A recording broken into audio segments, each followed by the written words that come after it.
Even though there have been so many great collabs in the history of fast food, in this video I want to design the ones that don't exist, the one that I've been dreaming of for years but that never happened. It seems like we've seen all kind of surprising fast food collabs in the past few years, but for some reason the one that makes sense just don't seem to be coming. So today I'm gonna try to fix this and make this happen inside of Photoshop.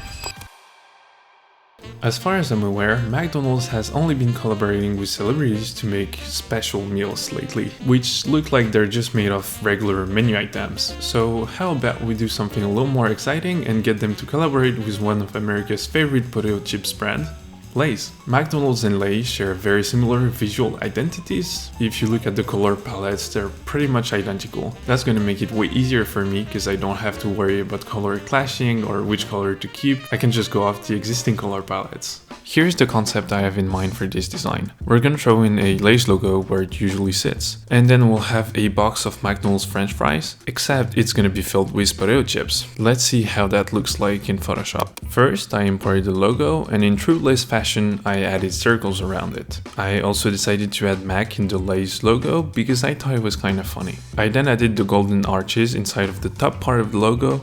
It's not very noticeable, but I think it's a nice touch. I imported a photo of a box of McDonald's French fries that was at the perfect angle. But to get this photo, I had to scroll past a lot of French fries. I got another photo of this time an empty box. Is there anybody in here? Unfortunately, it was at a very different angle, so I had to warp it into place. It looked pretty terrible at first, but after giving it a shadow, it was alright. I imported some potato chips and placed them into the box. I gave them some shadows and it was already looking kinda nice. Then I got another photo of potato chips and cut out the section I needed. The color of the chips was widely different though, so I gave it a color balance adjustment layer, and just like that, it looked like it was the same stack of chips. Nice job, team! I do want to mention that I found this image on Google. The title claims that it's McDonald's French fry flavored, but the link is dead and the only parts of the packaging that are readable only say French fries. The logo of McDonald's is nowhere to be seen and I couldn't find any more information. If you guys know anything about Chinese chips, please let me know in the comments, but as far as I can tell, what I'm making here doesn't exist yet. Originally, I wanted to write the flavor with McDonald's font because I thought it would give more weight to the McDonald's side of this design. After trying it though, let's just say I wasn't convinced. So I decided to try the font Lay's usually uses to write flavors, but literally 10 seconds after downloading it, I forgot how it was called. Anyway, after trying both, I had to make a decision.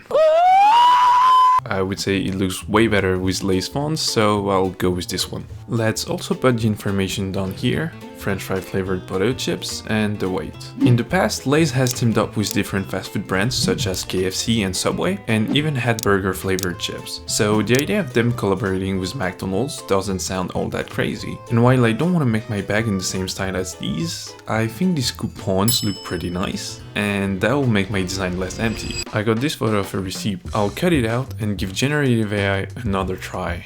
Flashback. What the heck? End of flashback.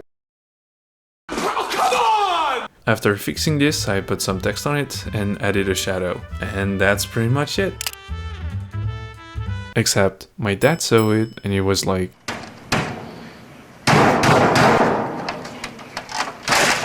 so I made another one. He suggested that I made the lower half of the bag a French fries box, but OBS crashed on me and I lost 20 minutes of footage. In these 20 minutes, I added an empty box of fries and 2 potato chips. I'll just add a few more and apply some color adjustments, and then I'll add some shadows. I couldn't fit the French fry text in there, but I figured since it's written at the bottom and the McDonald's box is pretty recognizable, it's fine. There you have the two designs. Let me know which one is your favorite in the comments. I'm very curious to know which one you guys prefer. For the second design, we're doing something that you guys suggested, Papa John's and Pizza Hut. With this one, we're going for the classic combining logos together, and for the first time on this channel, I'm using Illustrator. The idea was to make a logo that says Papa's Hut, so I first separated the text Hut and the top part of the logo. I then got the Papa from Papa John's and put it into place. I added the S and warped it in order for it to be curved like on the other side. And I took a part of the Pizza Hut logo to make an apostrophe. I ended up transforming it completely though. As you can probably tell, I'm by no means a logo designer. That's why my creative process might seem a little weird. I iterate a lot, duplicate layers a lot, and just generally use my instinct to go about things. I just try stuff until it kind of feels right. I felt like the logo wasn't balanced.